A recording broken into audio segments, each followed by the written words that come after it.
Assalamualaikum warahmatullahi wabarakatuh. Waalaikumsalam warahmatullahi wabarakatuh. Bismillahirrahmanirrahim. Alhamdulillahirabbil alamin. Wassalatu wassalamu ala asrofil anbiya'i wal mursalin Sayyidina Muhammad wa ahlihi wa sahbihi ajma'in. Amma ba'd. Segala puji bagi Allah dan salamnya semoga tercurahkan keharibaan Nabi Agung Muhammad Sallallahu Alaihi Wasallam. Alhamdulillah kita masih diberi nikmat sehat, panjang umur, sehingga kita dapat tetap muka di kajian tafsir malam ini.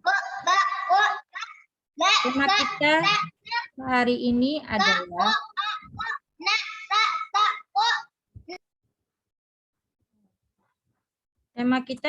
hari ini adalah tafsir Asbabun Nuzul oleh Ustazah Sabrina Fitri Sabrina LCMA. Acara pertama adalah saya membuka acara tilawah dengan Ustazah Elis Setiana membacakan surah Al-Baqarah ayat 25 sampai dengan 29 dan sari tilawah oleh Umi Sati. Selanjutnya pemaparan dan pembelajaran oleh Ustazah Sabrina dan tanya jawab yang akan dipandu oleh saya. Sahabat boleh mengetik di room chat atau dengan raise hand. Dan pukul 21 kajian akan ditutup oleh Ustazah dan diakhiri oleh saya dengan doa kafaratul majelis. Untuk acara selanjutnya, saya persilakan Ustazah Elis untuk membacakan surah Al-Baqarah ayat 25 dan 29, dilanjutkan sari tilawah oleh Umi Sati. Untuk waktu dan tempatnya kami persilakan.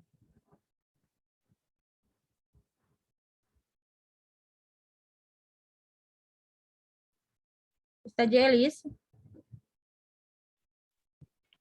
Oh, afwan. Tadi udah ngomong ternyata masih mute. Baik, bismillahirrahmanirrahim. Assalamualaikum warahmatullahi wabarakatuh. Waalaikumsalam. Warahmatullahi wabarakatuh. A'udzu billahi minasy syaithanir rajim.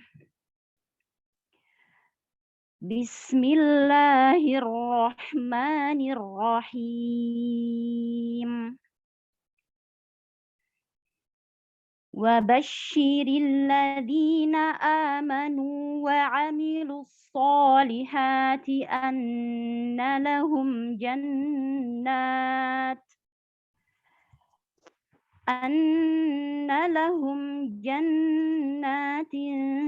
تجري من تحتها الأنهار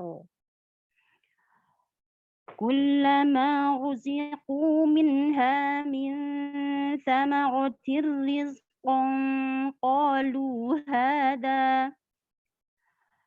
قالوا هذا الذي رزقنا من قبل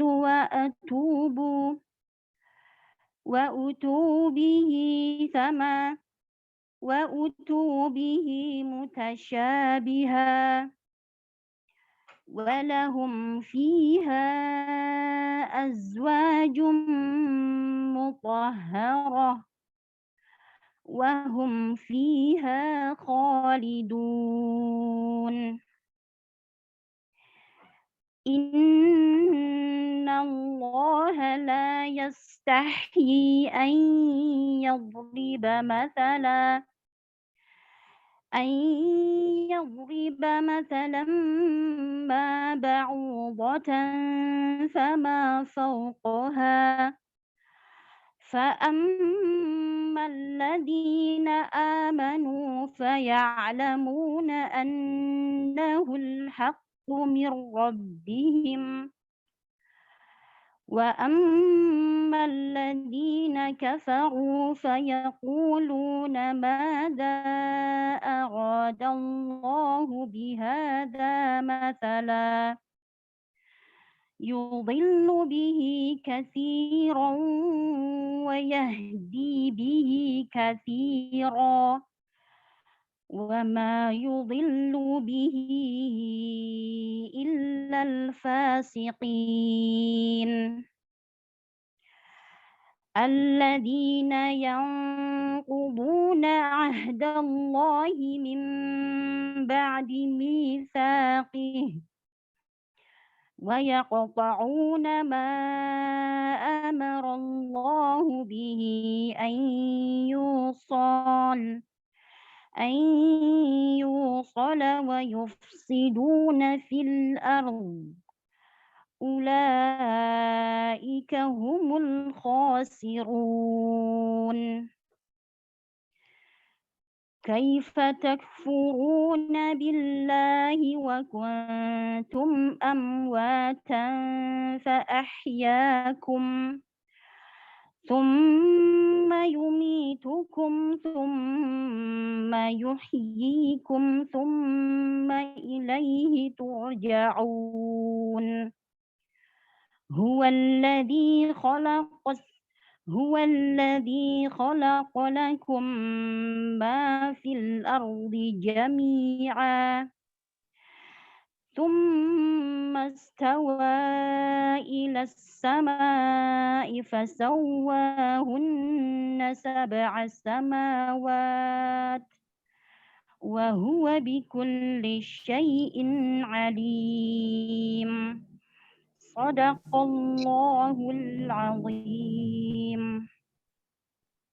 Aku berlindung kepada Allah dari godaan syaitan yang terkutuk dengan menyebut nama Allah yang Maha Pengasih lagi Maha Penyayang.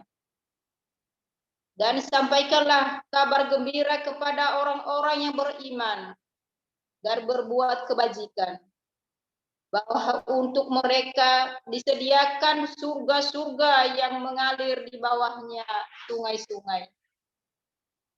Setiap kali mereka diberi rezeki buah-buahan dari surga, mereka berkata, inilah rezeki yang diberikan kepada kami dahulu. Mereka telah diberi buah-buahan yang serupa. Dan di sana mereka memperoleh pasangan-pasangan yang suci. Mereka kekal di dalamnya. Sesungguhnya Allah tidak segan membuat perumpamaan seekor nyamuk atau yang lebih kecil dari itu. Adapun orang-orang yang beriman, mereka tahu bahwa itu kebenaran dari Tuhan. Tetapi mereka yang kafir berkata, apa maksud Allah dengan perumpamaan ini? Dengan perumpamaan itu banyak orang yang dibiarkannya sesat. Dan dengan itu banyak pula orang yang diberinya petunjuk. Tetapi tidak ada yang disesatkan dengan perumpamaan itu selain orang-orang yang fasik, yaitu orang-orang yang melanggar perjanjian Allah setelah perjanjian itu diteguhkan dan memutuskan apa yang diberitahu dan memutuskan apa yang diperintahkan Allah untuk disambungkan dan berbuat kerusakan di bumi. Mereka itulah orang-orang yang rugi.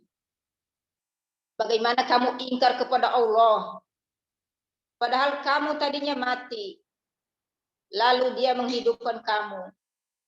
Kemudian Dia mematikan kamu, lalu Dia menghidupkan kamu kembali. Kemudian kepadanya lah kamu dikembalikan. Dialah Allah yang menciptakan segala apa yang ada di bumi untukmu, kemudian menuju ke langit. Lalu Dia menyempurnakannya menjadi 7 langit. Dan Dia Maha mengetahui segala sesuatu. Maha benar Allah dengan segala firman-Nya. Assalamualaikum warahmatullahi wabarakatuh. Waalaikumsalam warahmatullahi wabarakatuh. Alhamdulillah kita sudah mendengarkan suara indah dari Ustazah Elis dan cerita tilawah dari Umi Sati. Semoga kita yang mendengarkan dan yang membaca mendapat rahmat dari Allah Subhanahu wa Ta'ala. Untuk cara selanjutnya adalah pemaparan oleh Ustazah Fitri Sabrina LCMA Untuk sahabat yang belum mengenal beliau, sedikit saya bacakan tentang profil beliau. Tak kenal maka tak sayang ya sahabat semua ya. Mungkin sahabat sebagian sudah pada mengenal dengan Ustazah, dan ada beberapa sahabat yang baru yang belum mengenal ya. Nama beliau adalah Fitri Sabrina LCMA, biasa dipanggil dengan Sabrina. Kelahiran Jakarta 13 Juni 1987. Status menikah, aktivitas mengajar, pekerjaan dosen. Pendidikan S1 dan S2 Universitas Al-Azhar, Kairo, Mesir. Akun FB beliau Fitri Sabrina. Bagi sahabat yang ingin mengenal beliau boleh add ya FB-nya ya. Dan alamat beliau ada di Jalan Pejaten Barat, Pasar Minggu, Jakarta Selatan. Moto hidup beliau, khairun nas anfa'humul nas. Benar Ustazah? Soalnya gundul. Khairun nas anfa'uhum linnas. Masya Allah. Nah itu gitu ya sahabat semua ya. Saya nggak bisa bahasa gundul soalnya Arab gundul, Masya Allah. Untuk mempersingkat waktu, saya mempersilakan Ustazah untuk memaparkan materinya. Ustazah silakan. Terima kasih Ukhti atas waktunya. Bismillahirrahmanirrahim. Assalamualaikum warahmatullahi wabarakatuh. Waalaikumsalam warahmatullahi wabarakatuh. Alhamdulillahilladzi ja'ala asy-syamsa diya'an wal qamara nura wa qaddarahu manazila lina'lama 'adada as-sinina wal hisab. Tsumma salatan wa salaman 'ala sayyidina wa habibina Mustafa Muhammadin sallallahu alaihi wasallam. Allahumma shalli wa sallim wa barik 'alaihi wa 'ala alihi wa ashabihi wa man tabi'ahum bi ihsan ila yaumiddin, amma ba'd. Alhamdulillah, puji syukur kehadirat Allah Subhanahu wa taala yang telah menciptakan matahari, bulan dan bintang sehingga kita sebagai manusia dapat mengetahui bilangan waktu gitu, bilangan tahun, bulan, hari dan sebagainya. Dan begitu juga selawat berikan salam tak lupa pula kita hadirkan atau kita haturkan kepada Rasulullah sallallahu alaihi wasallam. Allahumma shalli wa sallim wa barik alaihi. Semoga Allah Subhanahu wa taala memberikan izin kepada beliau agar beliau memberikan syafaat kepada kita sebagai orang mukmin di hari akhirat nanti, yang mana pada hari tersebut kita sangat-sangat sekali membutuhkan syafaat dari Rasulullah sallallahu alaihi wasallam agar kita terhindar dari betapa mencekamnya keadaan yang terjadi pada hari kiamat nanti. Allahumma amin amin ya rabbal alamin. Amin. Baiklah akhwati sekalian, kita langsung saja masuk pada kajian kita pada hari ini. Kita melanjutkan kajian tafsir surat Al-Baqarah yang sempat tertunda sebulan yang lalu, nggak sempat hadir, mohon maaf kepada akhwati sekalian. Qadarullah pada bulan kemarin itu lagi kurang sehat, dan alhamdulillah sekarang bisa ketemu lagi sama akhwat sekalian, sama umi-umi, teman-teman, akhwat-akhwat semuanya, alhamdulillah dalam halaqah pada hari ini. Baik, kita lanjutkan saja, kita langsung saja untuk mempersingkat waktu. Pada hari ini kita akan membahas tentang surat Al-Baqarah ayat 25 sampai ayat 29. Nah, sebagaimana yang kita ketahui sebelumnya pada ayat 1 sampai ayat 24, kita udah membahas tentang ciri-ciri orang mukmin, orang bertakwa, kemudian ciri-ciri orang kafir, kemudian ciri-ciri orang munafik dengan seabrek-abrek penjelasan dari Allah Subhanahu wa taala bagaimana tentang keadaan mereka di dunia, kemudian perumpamaan mereka bagaimana, dan keadaan mereka di akhirat seperti apa, itu sudah Allah jelaskan semuanya. Begitu juga tentang orang kafir dan bagaimana juga Allah akan memberikan balasan kepada mereka, begitu. Nah, selanjutnya pada ayat 25 Allah menyambungkan a'udzubillahi minasyaitonirrajim. Bismillahirrahmanirrahim. Wa basyiril ladzina amanu wa 'amilus salihati anna lahum jannatin tajri min tahtiha al-anhar. Kullama ruziqu minha min thamaratir rizqan qalu hadha alladhi ruziqna min qabl wa utu bihi mutasyabiha wa lahum fiha azwajun mutahharatun wa hum fiha khalidun. Nah, di sini Allah Subhanahu wa taala menjelaskan tentang balasan baik bagi orang-orang yang beriman. Nah, jadi sebelumnya Allah udah jelasin tuh tentang orang kafir, orang munafik, balasannya seperti apa. Kemudian di sini Allah melanjutkan wa basyiril ladzina amanu, dan berilah kabar gembira kepada orang-orang yang beriman, wa 'amilus shalihat, dan orang-orang yang beramal saleh. Nah, di sini dapat kita simpulkan akhwati sekalian bahwasanya salah satu cara Al-Qur'an untuk memaparkan penjelasannya yaitu adalah dengan metode tarhib dan targhib namanya. Nah, tarhib artinya adalah memberikan rasa takut kepada kita ketika kita membacanya. Kemudian targhib artinya adalah memotivasi kita untuk melakukan amal kebaikan, untuk melakukan hal-hal yang diridhoi oleh Allah Subhanahu wa taala. Jadi metode Al-Qur'an itu mencakup dua hal ini. Kalau nggak tarhib, kalau nggak targhib. Kalau nggak kita dikasih kabar pertakut atau kita diberikan berita-berita tentang bagaimana akibatnya orang fasik, orang munafik, orang kafir dan sebagainya, dan azab-azab sebagainya. Di sisi lain Allah Subhanahu wa taala atau Al-Qur'an juga memberikan kita targhib, motivasi. Bagaimana Allah memberikan kita nanti janji baik, nanti di surga akan mendapatkan apa, kemudian kenikmatan-kenikmatan yang akan Allah berikan di hari akhir nanti seperti apa, kayak gitu. Nah, di sini Al-Qur'an tidak lepas dari dua hal ini, tarhib dan targhib. Yang pertama ancaman, yang kedua adalah motivasi. Nah, di sini akhwati sekalian, mungkin kita bisa agak sedikit memperluas sedikit lagi kayak gitu kan. Dan hal ini juga perlu kita terapkan ketika kita berdakwah atau mengajak teman-teman atau mengajak saudara-saudara kita dalam keislaman kayak gitu. Mungkin sebagian orang, ya sebagian kecil aja ya, mungkin fokus pada tarhib aja nih. Misalkan nih ngelihat ada temennya mungkin agak melakukan hal yang kurang benar kayak gitu kan. Jadi dia fokus untuk mentarhib aja. Allah tuh nanti bakal kayak gini loh, nanti bakal mengazab akan begini orang maksiat segala macam kayak gitu. Sedangkan dia tidak fokus juga pada tarhib. Padahal seharusnya itu harus seimbang kayak gitu. Nah, ketika kita menemukan teman kita atau sahabat yang akan kita ajak untuk dalam kebaikan, alangkah eloknya atau alangkah indahnya kalau kita juga mentarghib dia, memotivasi dia, mengatakan bahwasanya Allah itu Maha Pengampun, Allah itu Maha luas rahmatnya, Allah itu Maha baik, Maha penyayang dan sebagainya. Sehingga orang yang kita dakwahkan tersebut akan mendapatkan motivasi untuk melakukan hal yang lebih baik lagi gitu. Nah, jadi di sini Allah mengatakan wabasyiril ladzina amanu wa 'amilus shalihat. Berilah kabar gembira bagi orang-orang yang beriman dan beramal saleh. Nah, di sini ya akhwati fillah sekalian, kita juga bisa menyimpulkan bahwasanya surga yang Allah janjikan kepada orang-orang yang beriman itu bukan hanya orang yang beriman dalam lisan dan hatinya saja, tapi juga di sini disertakan dengan kata amilus shalihat, yaitu beramal saleh. Jadi keimanan itu tidak dapat dipisahkan oleh amal saleh. Nah, sebagaimana ahli akidah atau ulama-ulama akidah mengatakan bahwasanya iman itu yang pertama dia pasti tasdiq bil qalb, yaitu keyakinan yang datang dari hati. Yang kedua ada yang namanya tasdiq bil lisan, yaitu kita ucapkan dengan lisan kita bahwasanya kita bersaksi bahwasanya tidak ada Tuhan selain Allah Subhanahu wa taala dan Rasulullah sebagai utusannya kayak gitu. Kemudian yang ketiga tidak terlepas juga dengan namanya al-amal bil jawarih, yaitu perbuatan dengan anggota tubuh kita. Kita harus salat, kita harus haji, kita harus puasa, kita harus menunaikan zakat, menolong orang lain, berakhlak karimah, tersenyum kepada saudara kita ketika kita bertemu dan sebagainya. Yang itu tidak terlepas dari ruang lingkup keimanan kayak gitu. Nah, jadi di sini Allah pastikan atau Allah akidkan terlebih lagi kayak gitu. Amanu wa 'amilus shalihat, beriman dan beramal soleh. Nah, di sini dapat kita simpulkan juga akhwati sekalian bahwasanya ada sekelompok orang ya di kaum muslimin kayak gitu kan. Mereka berkeyakinan bahwasanya iman itu ya udah di hati aja kayak gitu. Mungkin ada sebagian yang kita dengar ya udah iman tuh di hati aja gitu, nggak usah gitu-gitu banget deh kayak gitu kan.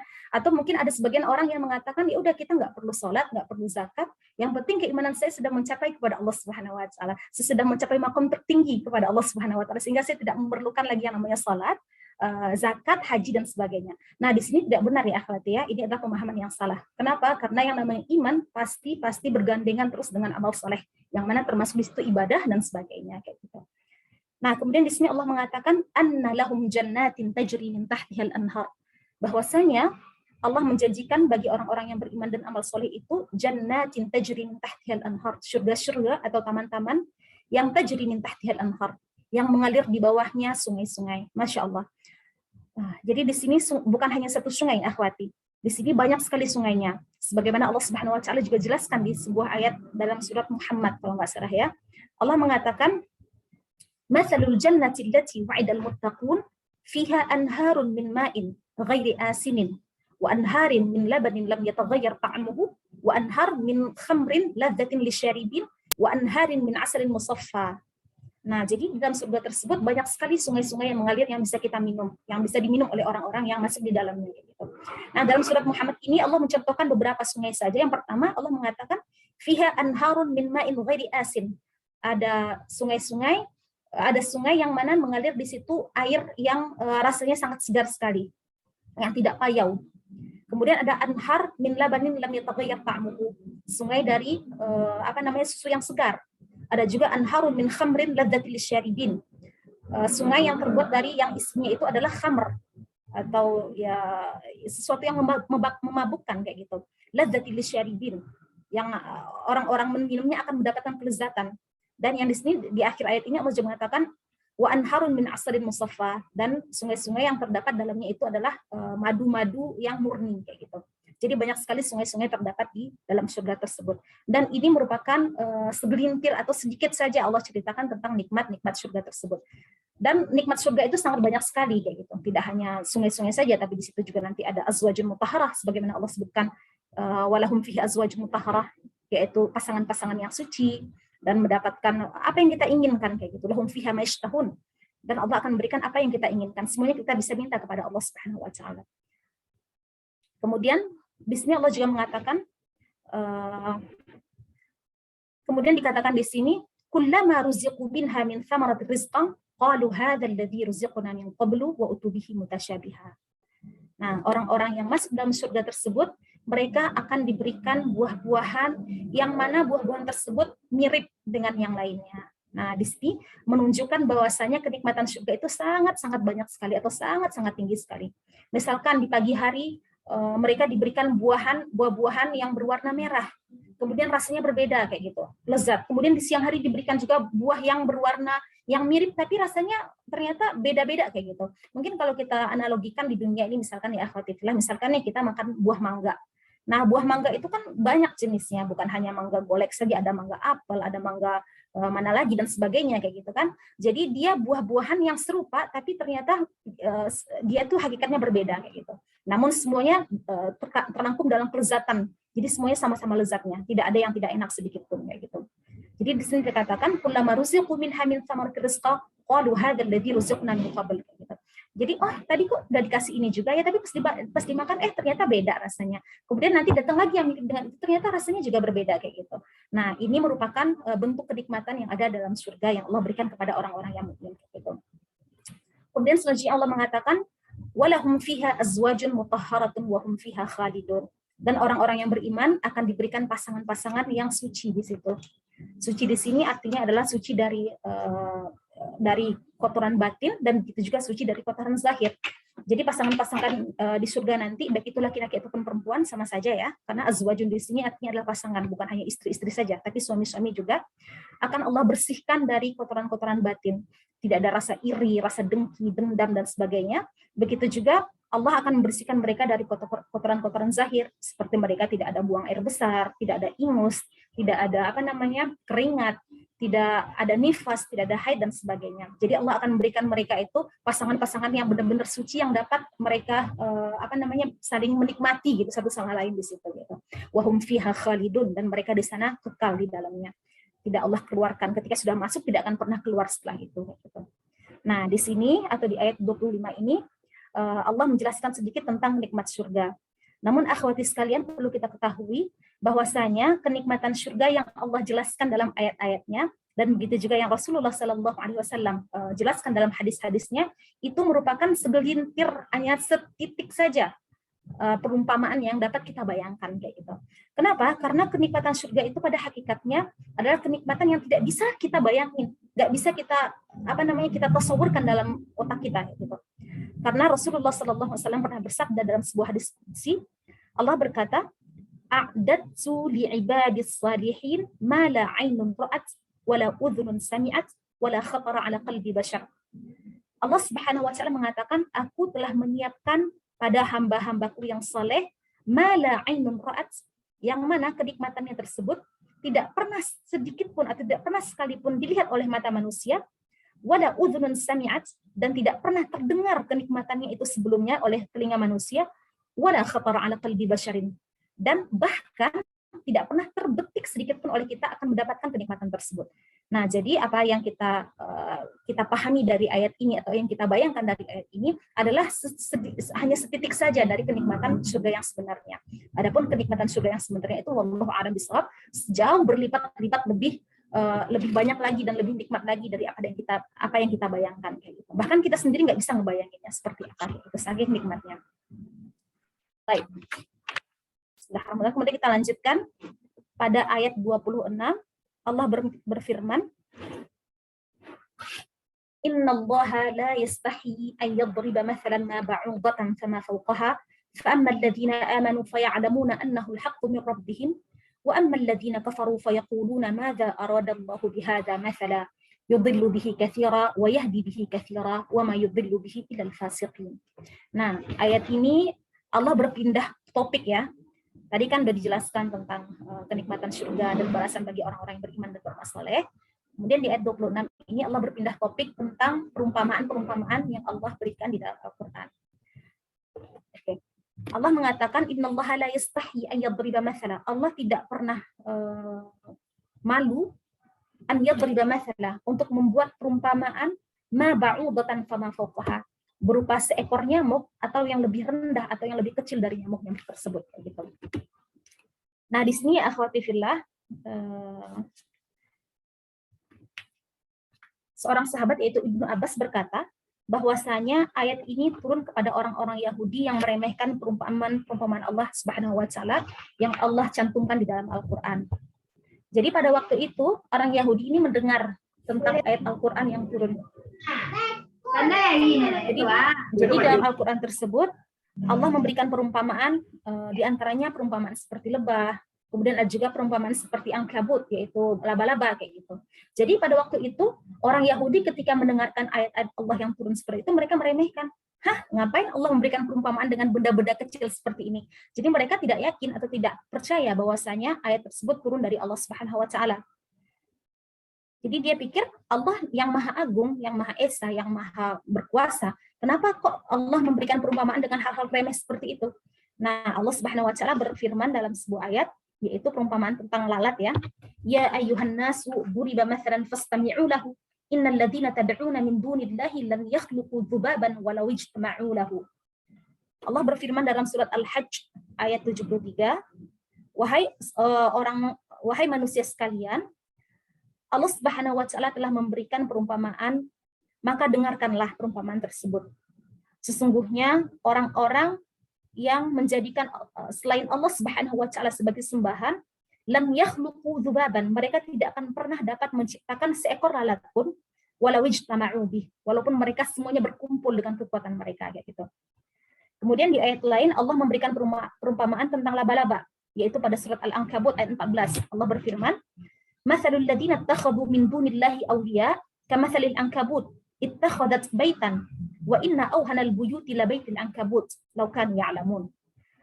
Perumpamaan orang-orang yang menyembah selain Allah Subhanahu wa taala atau menjadikan selain Allah Subhanahu wa taala itu sebagai walinya, maka mereka itu seperti ankabut atau seperti laba-laba, yang mana laba-laba tersebut menjalin atau merangkai sebuah rumah, dan sesungguhnya selemah-lemah rumah adalah rumah dari laba-laba, kalau seandainya mereka berpikir atau mereka mengetahui.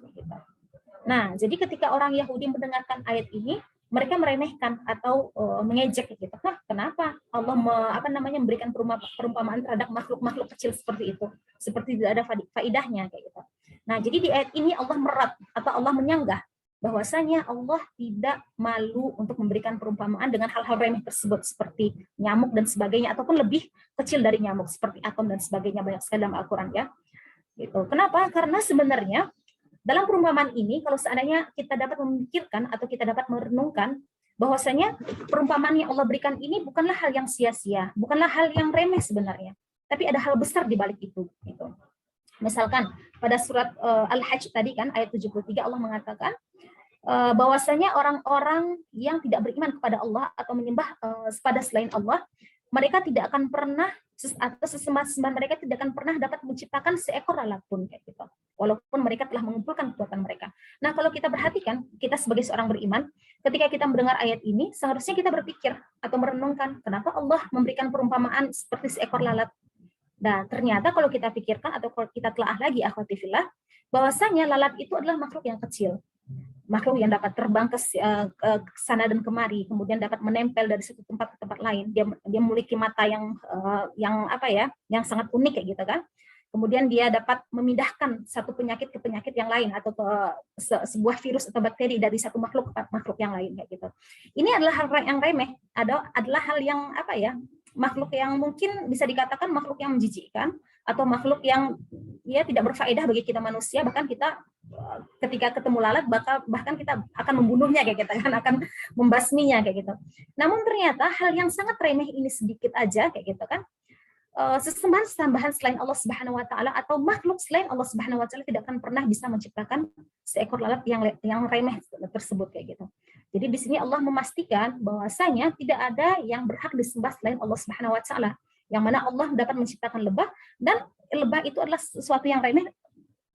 Sedangkan makhluk-makhluk lain atau sembahan-sembahan yang lain seperti berhala atau hal-hal yang disembah oleh orang kafir tidak akan dapat menciptakan hal yang seremeh ini sedikit pun kayak gitu. Nah, jadi di sini Allah memberikan perumpamaan terhadap lebah pada surat Al-Hajj tadi kayak gitu. Sedangkan pada surat Al-Ankabut Allah mengatakan bahwasanya orang-orang yang menyembah selain Allah Subhanahu wa taala, dia itu adalah seperti laba-laba yang menjalin rumahnya atau bikin sarangnya, dan sesungguhnya sarang yang paling lemah adalah sarang laba-laba. Ya, jadi di sini maksudnya Allah Subhanahu wa taala ingin mengatakan bahwasanya orang-orang kafir atau orang-orang yang menyembah selain Allah Subhanahu wa taala adalah orang-orang yang bersandar pada sesuatu yang lemah. Dia bersandar pada sesuatu yang paling lemah. Jadi diumpamakan seperti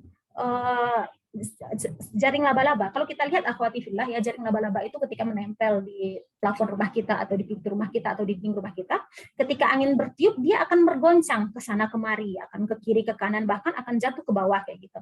Jadi perumpamaan orang yang menyembah selain Allah Subhanahu wa taala adalah orang yang berpegang pada hal yang lemah ini kayak gitu. Jadi dia tidak memiliki hujah yang kuat kayak gitu. Jadi dia akan mendapatkan kerugian di dunia dan di akhirat. Jadi sandarannya itu sangat lemah sekali kayak gitu. Kalau kita perhatikan dari ayat ini, maka Allah tidak akan malu untuk memberikan perumpamaan yang remeh-temeh sekalipun kayak gitu. Tapi kalau orang-orang yang beriman, dia pasti akan memikirkannya dan akan bertambah keimanannya ketika memikirkan hal tersebut. Adapun orang-orang kafir, dia mengatakan, "Madza aradallahu bihadza masalah?" Kenapa Allah mengumpamakan dengan perumpamaan yang remeh ini kayak gitu kan? Nah, di akhir ayat ini Allah katakan, "Yudhillu bihi katsira wa yahdi bihi katsira wa ma yudhillu bihi illal fasiqin." Jadi dengan perumpamaan tersebut, banyak orang-orang yang dolal atau banyak orang-orang yang disesatkan dan banyak juga orang-orang yang mendapatkan petunjuk. Wa may yudhillu bihi illal fasiqin, dan tidaklah ada orang-orang yang disesatkan kecuali orang-orang yang fasik. Nah, jadi ketika Allah memberikan perumpamaan, kita sebagai seorang yang beriman, hendaknya kita berpikir, kita renungkan apa maksud dari Allah Subhanahu wa taala dari perumpamaan tersebut sehingga kita mendapatkan petunjuk kayak gitu. Adapun orang-orang kafir, mereka malah meremehkan atau mengatakan, ini nggak ada gunanya, apa maksudnya dan sebagainya macam gitu kan, sehingga mereka semakin terjerumus ke dalam kesesatan mereka. Kemudian di ayat selanjutnya Allah katakan, alladzina yanquduna ahdallahi min ba'di mitsaqih wa yaqta'una ma amara Allahu bihi an yusala wa yufsiduna fil ardi ulaika humul khasirun. Di akhir ayat sebelumnya Allah katakan, dan tidaklah ada orang yang disesatkan kecuali orang-orang yang fasik. Kemudian di ayat selanjutnya Allah katakan, alladzina yanquduna ahdallahi min ba'di mitsaqih. Jadi di ayat selanjutnya Allah menceritakan atau menjelaskan siapa itu orang-orang yang fasik yang dikatakan Allah dalam ayat sebelumnya. Nah, jadi di sini Allah katakan ciri-ciri orang fasik itu adalah yanquduna ahdallahi min ba'di mitsaqih. Itu orang yang melanggar perjanjian Allah, sudah perjanjian itu diteguhkan. Wa yaqta'una ma amara Allahu bihi an yusala wa yufsiduna fil ardh, dan memutuskan apa yang Allah suruh untuk menyambungkan. Wa yufsiduna fil ardh, dan orang-orang yang membuat kerusakan di atas muka bumi ini. Ulaika humul khasirun, dan itulah orang-orang yang rugi. Jadi ada 3 di sini akhwati fillah, ciri-ciri orang fasik itu. Pertama, memutuskan perjanjian kepada Allah Subhanahu wa taala. Yang kedua, dia memutuskan hal yang Allah suruh untuk menyambungnya. Kemudian yang ketiga adalah orang yang membuat kerusakan di atas muka bumi ini. Oke, kita bahas satu-satu. Yang dimaksud dengan yang quduna ahdallah min ba'di mitsaqih adalah sebuah perjanjian yang sudah Allah berikan kepada kita sebelum kita dilahirkan. Jadi, ketika Allah meniupkan ruh kepada kita pas waktu kita berumur 40 hari, masih berupa janin dalam dalam perut ibu kita, Allah sudah memberikan perjanjian kepada kita bahwasanya kita bersaksi tidak ada Tuhan selain Allah. Kita bersaksi bahwasanya Allah lah Tuhan kita kayak gitu. Sebagaimana yang tertuang dalam ayat pada surat Al-A'raf ya akhwati fillah. Kita dengarkan ya.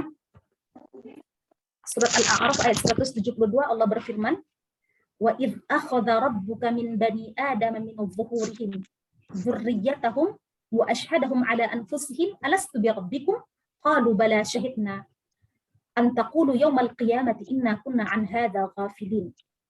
Dan ingatlah ketika Tuhanmu mengambil perjanjian dari Bani Adam atau dari anak-anak Adam, ketika mereka dikeluarkan dari zuhurihim, dari tulang sulbi mereka, wa ashhadahum ala anfusihim, kemudian Allah mengambil janji kepada mereka, kepada diri mereka, alastu bi rabbikum, wahai manusia, wahai janin, alastu bi rabbikum, bukankah aku Tuhan dari kalian? Maka mereka berkata, qalu bala syahidna. Betul, kami benar-benar bersaksi akan hal tersebut. Nah, jadi di sini dapat kita simpulkan akhwati bahwasanya semua manusia yang terlahir di bumi ini dilahirkan dalam keadaan fitrah. Dilahirkan dalam keadaan sebenarnya fitrahnya itu beriman kepada Allah Subhanahu wa taala kayak gitu. Karena ini merupakan perjanjian yang sudah Allah berikan sebelum kita dilahirkan. Namun yang menjadikan manusia itu kafir, Yahudi, Nasrani, kemudian agama-agama yang lainnya adalah orang tuanya, kayak gitu. Sebagaimana yang Rasulullah SAW sebutkan dalam hadisnya, yang artinya setiap Bani Adam atau setiap manusia ini dilahirkan dalam keadaan fitrah. Maka orang tuanya lah yang menjadikan dia Islam, menjadikan dia Yahudi atau Nasrani. Nah, jadi yang dimaksudkan dengan alladzina yanquduna ahdallahi min ba'di mitsaqihi ini adalah orang-orang yang kafir kepada Allah Subhanahu wa taala, yang melanggar janji tersebut kayak gitu. Janji yang sudah diikrarkan di dalam rahim ibunya tadi itu kayak gitu. Nah, kemudian yang dikatakan pada yang kedua tadi ya, ciri-ciri yang kedua adalah wa yaqta'una ma amarallahu bihi ayyusal. Dan ciri-ciri orang fasik berikutnya adalah memotong atau memutuskan apa yang Allah Subhanahu wa taala suruh sambung. Nah, jadi di sini maknanya umum ya akhwati fillah. Maknanya adalah memutuskan apa-apa yang Allah suruh sambung. Jadi apa yang Allah suruh sambung itu ada banyak kayak gitu, ada beberapa macam. Di antaranya yang pertama adalah kita disuruh untuk menyambungkan hubungan kita kepada Allah Subhanahu wa taala dengan melakukan ibadah dan mengesahkan Allah Subhanahu wa taala. Kemudian yang kedua, kita disuruh untuk menyambung hubungan kita dengan Rasulullah sallallahu alaihi wasallam, yaitu dengan mengikuti sunnahnya, dengan membelanya ketika dia dihina, dan kemudian dengan mempelajari ajaran-ajaran yang Allah sampaikan kepada kita. Kemudian selanjutnya adalah menyambung silaturahmi antara saudara-saudara kita kayak gitu. Nah, jadi di sini orang fasik ini adalah orang-orang yang memutuskan apa yang Allah suruh sambung. Ketika Allah menyuruh kita untuk menyambung silaturahmi dengan kerabat, mereka memutuskannya. Ketika Allah menyuruh kita menyambungkan hubungan kita dengan dia memutuskannya. Kemudian ketika Allah menyuruh kita menyambungkan hubungan kita dengan Rasulullah SAW, walaupun beliau sudah tiada, kayak gitu kan, dia memutuskannya kayak gitu. Nah, kemudian yang ketiga ciri-cirinya adalah wa yufsiduna fil ardi, yaitu orang-orang yang berbuat kerusakan di muka bumi ini dengan kemaksiatan. Ulaika humul khasirun, dan mereka adalah orang-orang yang merugi di dunia dan di akhirat. Di dunia tidak dapatkan petunjuk, dan di akhirat akan Allah berikan balasan yang setimpal tentunya. Oke, sudah 20:31. Tapi ini masih ada beberapa ayat lagi. Kita lanjutkan dulu mungkin ya sampai selesai ayatnya. Kemudian selanjutnya Allah berfirman, "Kaifa takfuruna billahi wa kuntum amwatan fa ahyaakum tsumma yumitukum tsumma yuhyikum tsumma ilaihi turja'un." Di sini Allah menggertak lagi atau memberikan peringatan keras lagi. Bagaimana kalian bisa kafir, wahai orang-orang kafir tadi ya, yang fasik tadi?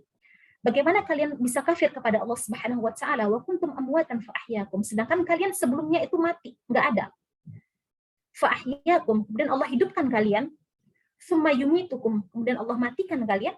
Tsumma yuhyikum, kemudian Allah menghidupkan kembali kalian pada hari akhirat. Tsumma ilaihi turja'un, kemudian hanya kepada Allah lah kalian kembali kayak gitu. Nah, jadi di sini dapat kita simpulkan bahwasanya kita itu tidak berhak atau tidak logis sekali untuk kafir kepada Allah Subhanahu wa taala. Kenapa? Karena Allah Subhanahu wa taala lah yang menjadikan kita, yang menciptakan kita, yang menjadikan kita dari tidak ada menjadi ada. Bagaimana kita bisa kafir kepada Allah kayak gitu kan? Sedangkan Allah lah yang Maha Kuasa, yang Maha memberikan kehidupan. Kadang malih ada orang. Nah. Ya. Oke. Kemudian Kaifa takfuruna billahi wa kuntum amwatan. Sebelumnya kita tidak ada, memang kita tidak ada sebelumnya. Kemudian Allah satukan antara sel sperma dengan sel telur dalam rahim ibu kita. Kemudian kita dilahirkan, fa'ahyakum. Kemudian Allah matikan ketika ajal kita sudah tidak ini lagi, memang sudah sampai pada masanya. Tsumma yuhyikum tsumma ilaihi turja'un.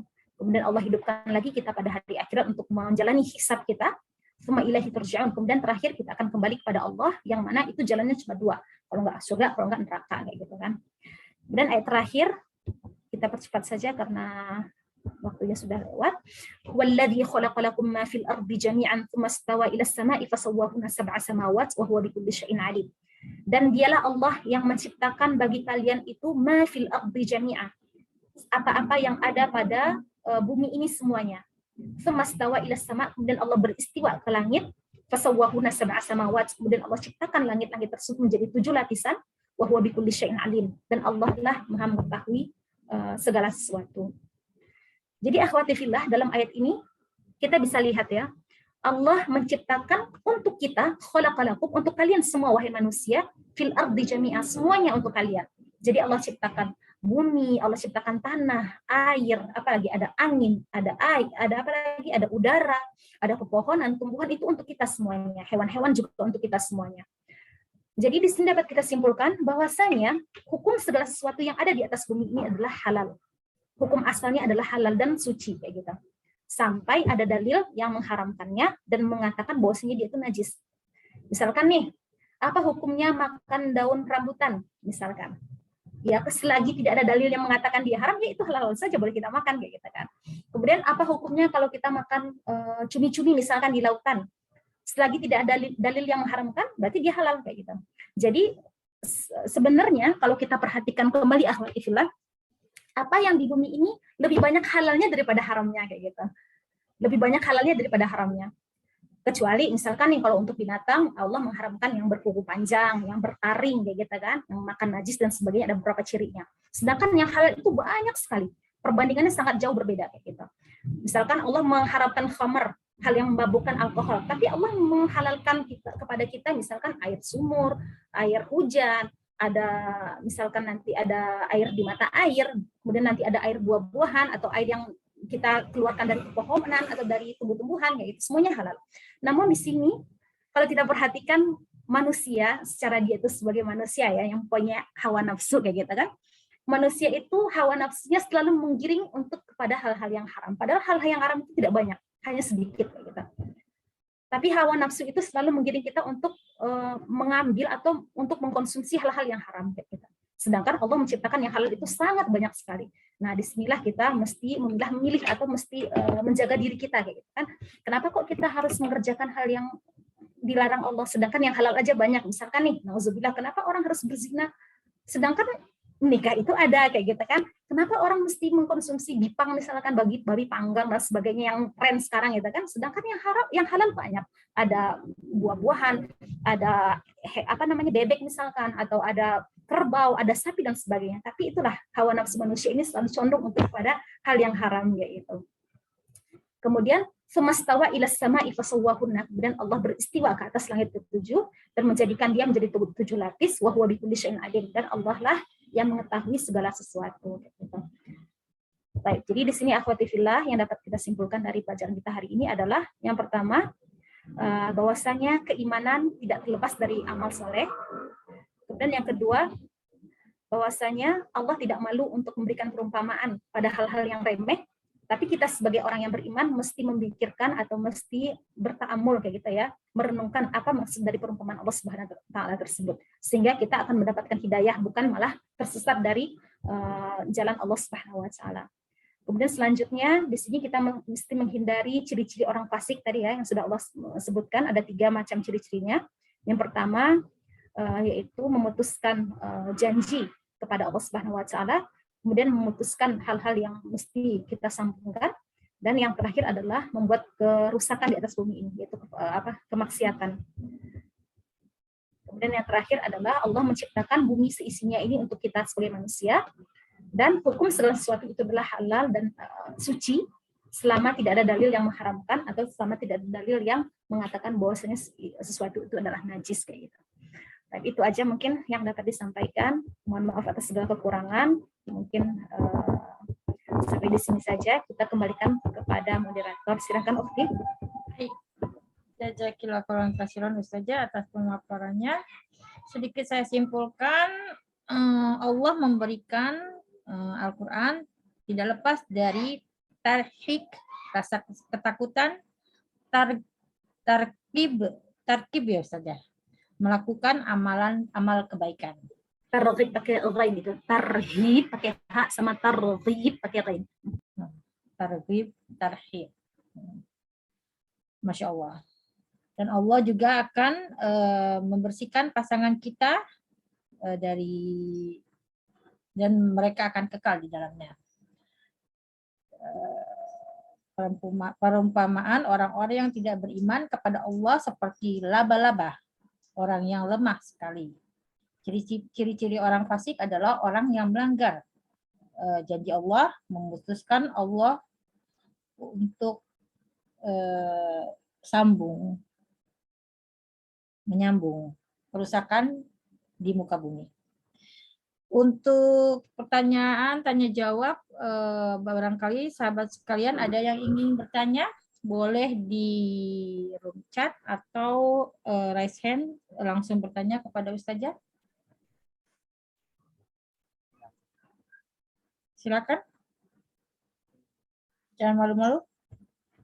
Jika tidak ada yang bertanya, saya yang bertanya ya. Masya Allah, Masya Allah. Saya masih kurang ini saja kerusakan di muka bumi saja. Kan sekarang banyak ya seperti banjir, seperti corona gitu ya saja ya. Itu termasuk dalam hukum Allah atau kelalaian manusia saja.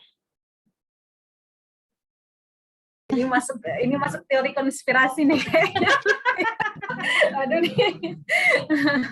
Kalau corona ini ya Masya Allah. Ya sebenarnya. Apalagi kan sekarang corona makin banyak ya Ustaz. Jadi pertama udah mendingan tuh. Kemarin udah reda. Sekarang makin banyak lagi. Di Jepang juga sekarang makin heboh, makin banyak lagi di Jepang juga. Sekarang lebih dari 2.000. Kasus baru itu, ya. Jadi satu orang keluarga itu kira-kira satu orang tuh bakalan kena gitu. Jadi lebih cepat penularannya. Nggak tahu kalau di Indonesia ya, di Indonesia gitu. Kalau di Jepang sekarang panas sedikit udah nggak boleh sekolah. Udah satu keluarga udah harus libur.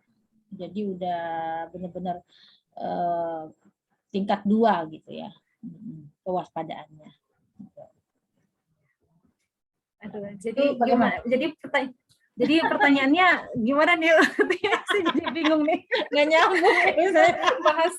bahas teori konspirasi corona nanti gimana? Masya Allah, soalnya banyak pro kontra ini masalah corona nih, apakah diciptakan manusia atau gimana? Aduh. Ya itu sebagai obrolan aja deh. Oh, tapi saya nggak ada ilmunya juga sih, Ukti, gimana ya?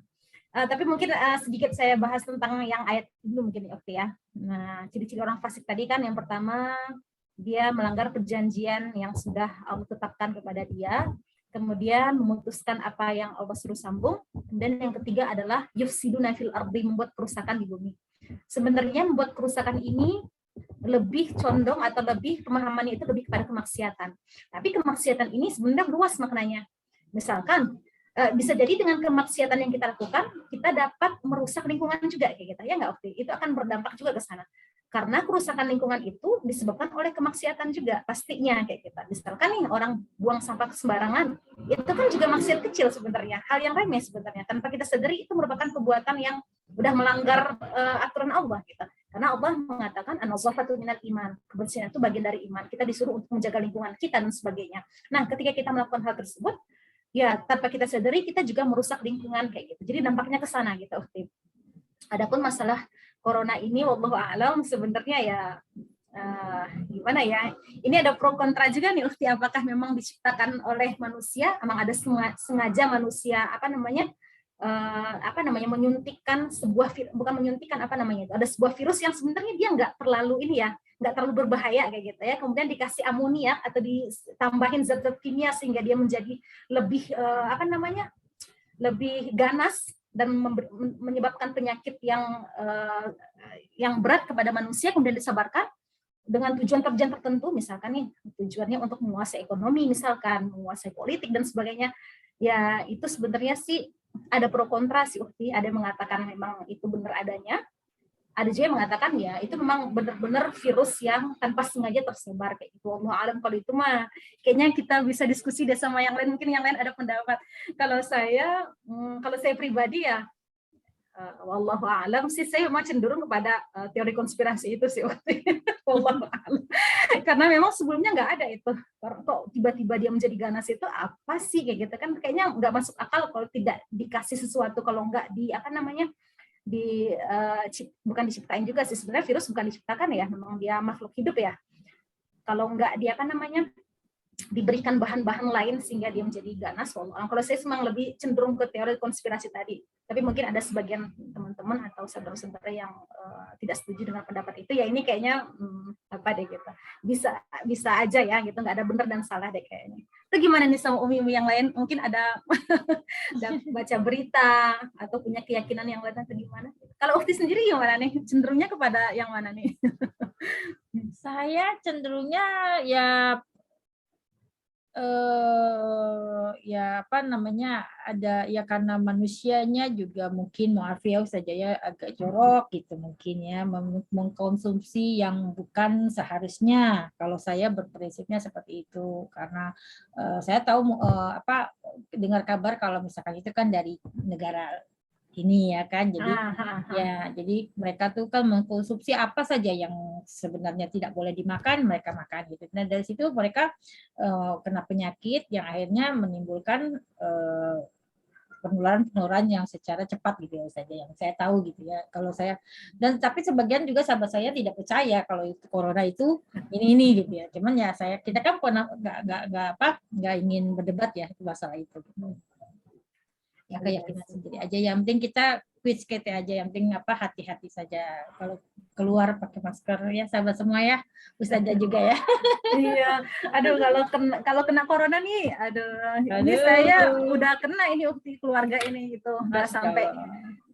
Jadi memang kalau bener adanya sih bener sih, yakin ada sih ada kayak gitu. Tapi kalau untuk semematikan itu, sepertinya iya juga sih, mungkin karena pengalaman ya dari keluarga sendiri ada yang seperti itu ya. Wallahu a'lam lah, semoga aja salah ininya. Gimana nih kalau yang lain gimana nih? Mungkin bisa dilemparin ke umi-umi atau akhwat yang lain. Mana tahu ada pendapat sharing kan? Sahabat semua, bagaimana? Di chat room ada pertanyaan saja, boleh saya bacakan? Assalamualaikum Ustazah, izin bertanya. Indikator apa yang bisa meyakinkan diri bahwa kita berada di jalan yang Allah Subhanahu wa taala ridhoi? Indikator artinya apa Ustazah? Indikator ini kayaknya apa ya, mungkin kalau bahas sederhananya bisa jadi ciri-ciri kali ya, atau hal yang bisa kita pahami, oh ada kayak sinyal gitu, mungkin gitu ya, mungkin enggak ya. Jadi nggak tahu sih gimana nih kalau Yuyun coba bicara sendiri, ayo. Yuyun silakan. Dibuka mic-nya, bicara. Iya Ustazah, indikator ciri-cirinya gitu, apa sinyal-sinyal atau apa ya yang bikin kita jadi yakin gitu. Sinyal-sinyal, gimana nih? Baik. Mungkin kalau masalah sinyal, memang sih dalam sebuah hadis Rasulullah SAW pernah bersabda ya, istaftu qalbak, tanyailah, minta fatwalah kepada hati kalian masing-masing kayak gitu kan. Jadi ketika kita melakukan sesuatu, kita pingin tahu apakah ini benar atau salah, memang ada hadis Rasulullah SAW mengatakan istaftu qalbak, minta fatwalah kepada hati kalian. Tapi tentu di sini adalah hati-hati yang bersih dan hati-hati yang benar-benar tidak melenceng dari jalan Allah Subhanahu wa taala. Untuk masalah indikator, wallahu alam ya Ukti. Sebenarnya saya nggak bisa mengatakan indikatornya adalah misalkan saya menjadi bagaimana, karena memang kalau dikatakan indikator manusia ini di dunia tidak akan terlepas dari hal yang namanya musibah dan kenikmatan kayak gitu. Jadi saya nggak bisa menentukan nih apakah ketika orang kena musibah terus dia adalah orang yang tidak diridhoi Allah Subhanahu wa taala, atau orang yang mendapatkan kenikmatan terus adalah orang yang di bawah jalan ridho Allah Subhanahu wa taala. Nggak bisa juga dikatakan kayak gitu. Nah, kalau di sini mungkin saya bisa memberikan masukan atau jawaban adalah ketika kita sudah menuntut ilmu, misalkan kita menuntut ilmu nih, kita belajar banyak, ya udah kita amalin aja apa yang kita pelajarin kayak gitu. Kalau untuk masalah indikator saya nggak bisa jawab gitu, apakah memang ada indikator tertentu atau bagaimana. Jadi istaftu qalbak aja, kita yakini aja, kita tanya diri kita, apakah kita benar-benar sudah menjalankan apa yang sudah kita pelajari, apa yang sudah dituntunkan oleh Allah dan Rasulnya dalam Al-Quran dan Sunnahnya. Mungkin itu yang bisa kita yang bisa kita lihat gitu, apakah kita benar-benar berada di ridho Allah Subhanahu wa taala atau enggak. Adapun indikator-indikator seperti misalkan kita mendapatkan kesenangan atau kita tidak mendapatkan musibah dan sebagainya, itu nggak bisa dijadikan dijadikan alasan atau dijadikan ciri-ciri bahwasanya kita mendapatkan ridho oleh Allah Subhanahu wa taala. Wallahu a'lam. Mungkin ada jawaban dari akhwat lain atau dari teman-teman sekalian. Kalau yang saya simpulkan ya mungkin ya. Yang pertama, untuk menentukan kita yakin berada di bawah ridho Allah Subhanahu wa taala, pertama kita harus belajar, kemudian kita mengamalkan apa yang kita pelajari. Itu aja kayaknya sesuai dengan Al-Qur'an dan Sunnah. Adapun indikator-indikator seperti ciri-ciri secara fisik atau secara batinnya, saya nggak bisa nggak bisa menelaah atau tidak bisa menentukan hal itu. Wallahu alam, saya tidak tahu kayak gitu. Wallahu alam. Karena banyak sekali yang kita lihat orang yang kelihatannya seperti ini ternyata wallahu alam di balik itu seperti apa kayak gitu kan. Karena itu kembali kepada amalan kita sendiri sih kayaknya. Yakin bosnya kita berada di bawah naungan Sunnah dan Al-Qur'an. Itu saja mungkin yang bisa disampaikan. Ada tanggapan Ukti Yuyun? Nah, syukran jazakillah khair Ustazah. Masya Allah. Kalau ciri-cirinya kita kurang tahu ya saja, tapi kalau misalkan untuk kita biar lebih dekat dengan Allah, ya melakukan jalani saja perintahnya gitu ya saja. Ya, itu aja. Ya, kayak gitu. Kalau yang saya pahami kayak seperti itu. Adapun misalkan hal yang tidak kita ketahui, misalkan kita melakukan satu hal tapi kita nggak tahu hukumnya apa, ini Allah ridhoi atau enggak, ya mungkin kita bisa kembali pada hadis tadi itu, istaftu qalbak. Kita tanya dulu hati kita, kira-kira ini benar atau enggak, karena hati yang bersih itu insya Allah akan menunjukkan pada hal yang benar, nggak akan melenceng insya Allah. Setelah itu baru kita pelajari, oh ternyata seperti ini hukumnya. Ya, jadi yang pertama adalah belajar dulu, yang kedua kita amalkan apa yang kita pelajari. Adapun indikator secara zahir ataupun batin, wallahu alam, saya tidak mengetahui. Karena yang namanya manusia tidak terlepas dari dua hal, musibah belajar itu dan harus pakai rahmat. guru berarti ya Ustazah ya. Bagaimana Ukti? Belajar itu harus pakai guru berarti Ustazah ya. Ya, sebaiknya tentu iya, pastilah. Gimana caranya kita nggak berguru kalau ini. Tapi kalau seandainya kita adalah seorang thalibul ilmi yang memang sudah menguasai ilmu-ilmu dasar, mungkin bisa kita membaca langsung. Misalkan nih anak pesantren yang sudah menguasai ilmu bahasa Arab misalkan, atau dia sudah menguasai ilmu usul fikih misalkan, itu kan ilmu berdasar ya dalam memahami agama, mungkin dia bisa belajar sendiri dengan membaca karena dia sudah punya ilmu alat gitu. Adapun yang belum punya ilmu alat, misalkan belum bisa berbahasa Arab atau mungkin belum tahu usul fikih, ilmu dasar dalam menentukan hukum, ya sebaiknya memang berguru. Itu pasti harus ini. Gimana Uti Yuyun? Sudah cukup puas dengan jawaban Ustazah? Alhamdulillah sudah. Baik. Untuk selanjutnya, sahabat yang lain ada yang ingin bertanya? Mumpung waktunya masih ada beberapa menit.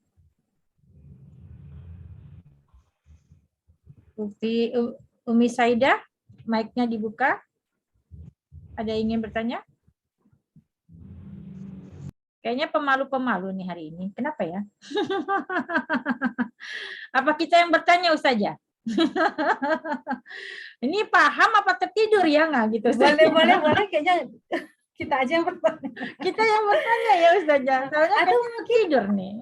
Atau mungkin bisa juga Ukti, kan kita bisa sharing lah ya. Karena mungkin saya juga memiliki pengetahuan yang terbatas juga lah gitu kan, nggak semuanya tahu. Bisa jadi ada umi-umi atau ada akhwat sekalian yang mungkin bisa menjawab atau lebih memperluas lagi jawaban dari pertanyaan Ukti Yuyun kali. Atau ada yang pernah belajar atau pernah membaca, oh indikatornya seperti ini gitu. Gimana? Kalau menurut Ukti sendiri gimana kira-kira? Ada ini enggak? Ada tanggapan enggak kira-kira? Kalau saya sih ilmunya masih kurang, Ustazah. Ustazah 8 tahun di Al-Azhar. Saya berapa tahun belajar agama Islam, belajar 4 tahun. Jadi kurang 4 tahun lagi saja.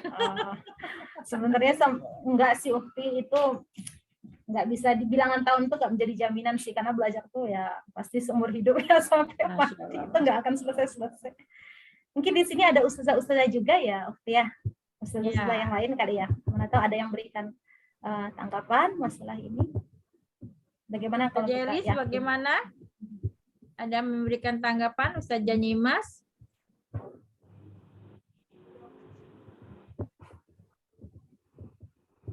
Bu Dokter Dewi Asih, masih di tempat kerja kah?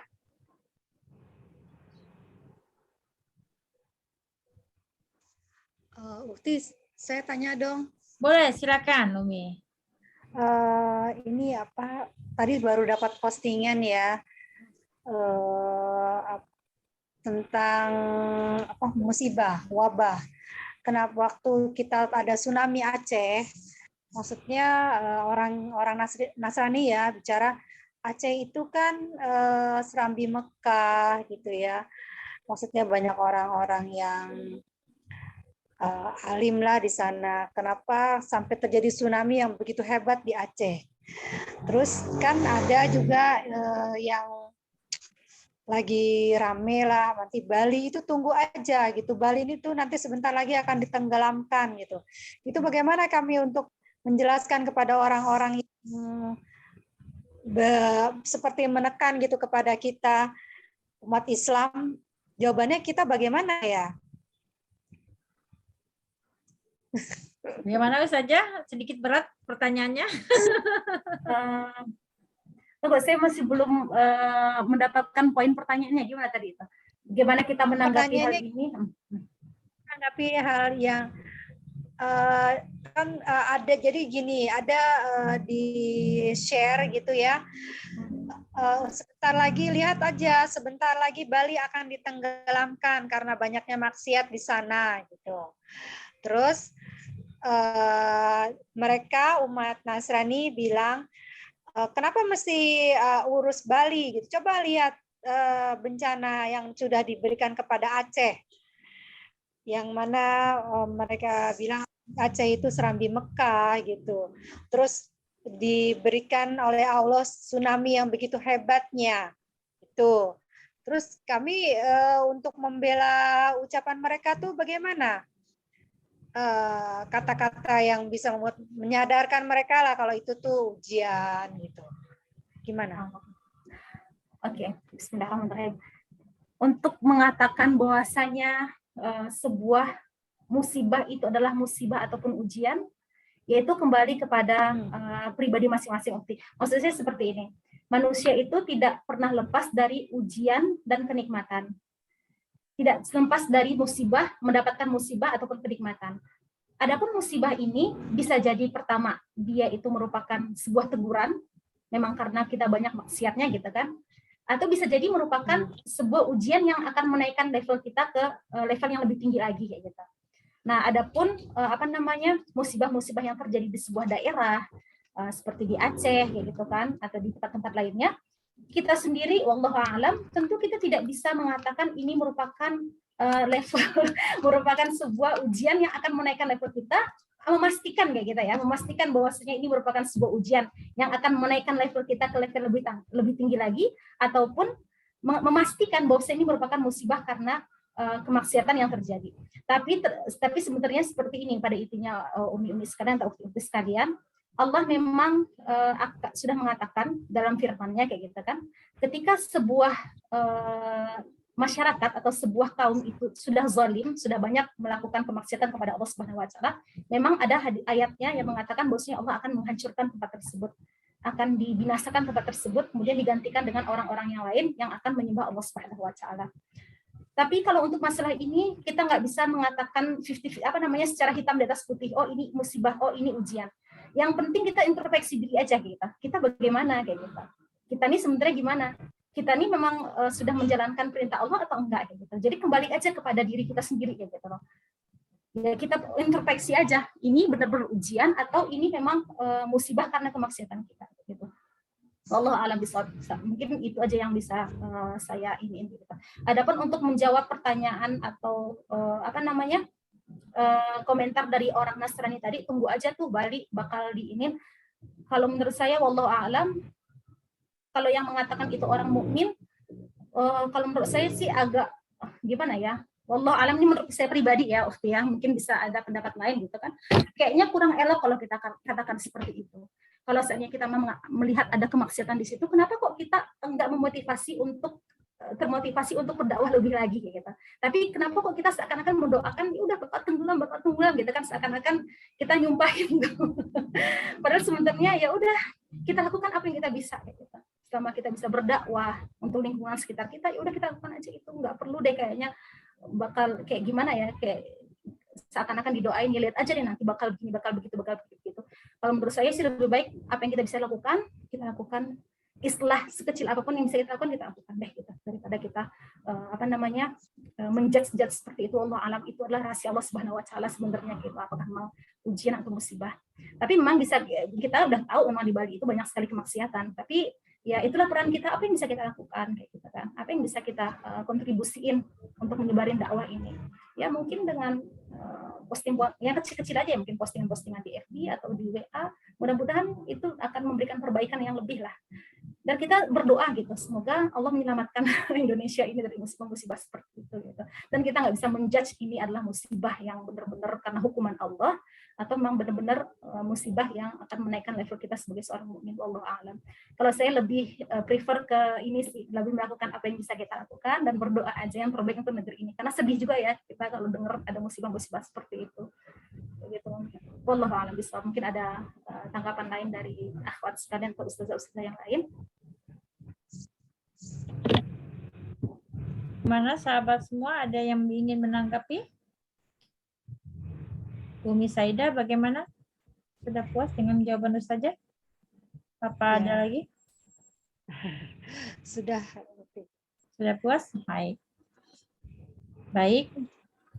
Karena waktu sudah menunjukkan waktu 23 di Jepang, jam 11 malam di Jepang, di Indonesia jam 9 ya. Jam 9 malam di Indonesia, kita tutup kajian ini. Kita masuk ke sesi selanjutnya. Pembacaan doa oleh Ustazah. Saya persilakan Ustazah, kami persilakan. Terima kasih Ukti atas kesempatannya. Mari kita angkat tangan kita bersama, kemudian kita dekatkan hati kita kepada Allah Subhanahu wa taala dan kita sucikan hati kita dengan beristighfar 3 kali. Astaghfirullahaladzim, astaghfirullahaladzim, astaghfirullahaladzim, astaghfirullahaladzim, alladzi la ilaha illa huwal hayyul qayyum wa atubu ilaih. Bismillahirrahmanirrahim. Alhamdulillahi rabbil alamin, arrahmanir rahim, maliki yaumiddin, iyyaka na'budu wa iyyaka nasta'in. Ihdinas siratal mustaqim, siratal ladzina an'amta 'alaihim ghairil maghdubi 'alaihim waladdallin. Amin. Allahumma ighfir lana dhunubana wa liwalidina warhamhum kama rabbawna shighara. ربنا ظلمنا أنفسنا وإن لم تغفر لنا وترحمنا لنكونن من الخاسرين. ربنا لا تزغ قلوبنا بعد إذ هديتنا وهب لنا من لدنك رحمة إنك أنت الوهاب. يا رب العالمين نستغيث أصلح لنا شأننا ولا تكلنا إلى نفسنا طرفة عين. ربنا أعنا على ذكرك وشكرك وحسن عبادتك يا رب العالمين. يا رب العالمين اللهم لا تمكن الأعداء فينا ولا تسلطهم علينا بذنوبنا. اللهم أهلك الكفرة الذين يصدون عن سبيلك ويكذبون رسلك ويقتلون أولياءك. اللهم فرق جمعهم وشتت سملهم. اللهم انصرنا على القوم الكافرين وانصرنا على القوم المشركين وانصرنا على القوم المفسدين. Ya Allah, kami tadahkan tangan kami malam ini. Kami meminta ampun kepadamu ya Allah. Jauhkanlah kami dari perbuatan maksiat. Jauhkanlah kami dari kemarahan-Mu ya Allah. Jadikanlah kami hamba-hamba yang Kau ridhoi ya Allah. Ya Allah, tunjuklah jalan-jalan kami ini. Tunjukilah kami ke jalan-Mu yang lurus ya Allah. Ya Allah, jauhkanlah kami dari musibah dunia maupun akhirat ya Allah. يا رب العالمين يا رب العالمين نستغيث أصلح لنا شأننا ولا تكلنا إلى نفسنا طرفة عين. يا الله يا رحمن يا رحيم يا غفار اغفر لنا ذنوبنا ولوالدينا وارحم كما ربونا صغارا. ربنا ربك رب العزة عما يصفون وسلام على المرسلين والحمد لله رب العالمين. اللهم آمين آمين يا رب العالمين. Alhamdulillah, kajian kita malam ini sudah berjalan dengan baik. Mohon maaf apabila saya selama membawa acara malam ini berbuat hilaf di luar di luar kemampuan saya. Untuk selanjutnya kita baca doa kafaratul majelis ya sahabat semua. Subhanakallahumma wa bihamdika asyhadu an la ilaha illa anta astaghfiruka wa atubu ilaik. Jazakumullah khairan katsiran sahabatku semua, Ustazah Sabrina atas waktu dan tempatnya. Assalamualaikum warahmatullahi wabarakatuh. Waalaikumsalam warahmatullahi Bulan depan. Allah terima kasih ya. Mohon maaf lahir dan batin ya sahabat semua, bila ada salah, bila ada hilaf. Ustazah, jazakumullah khairan katsiran Ustazah. Sehat selalu ya Ustazah. Satu bulan kita nggak ketemu. Iya. Masya Allah, Masya Allah. Ustazah sehat selalu. Ya, amin. Makasih Umi. Jazakallah khairan katsiran Ustazah. Beliau sering sakit Sama-sama, kepala, Ustazah. sahabat semua mohon doanya ya biar disembuhkan. Sering sakit kepala beliau tuh. Ya Allah, Allahumma amin. Amin, amin. Jazakallah khairan. Dulu ya Umi Amin. semuanya. Amin. Makasih. Hai, selamat Ustazah. beristirahat Ustazah. Assalamualaikum. Terima kasih Umi Cina. Hai, sama-sama. Selamat beristirahat.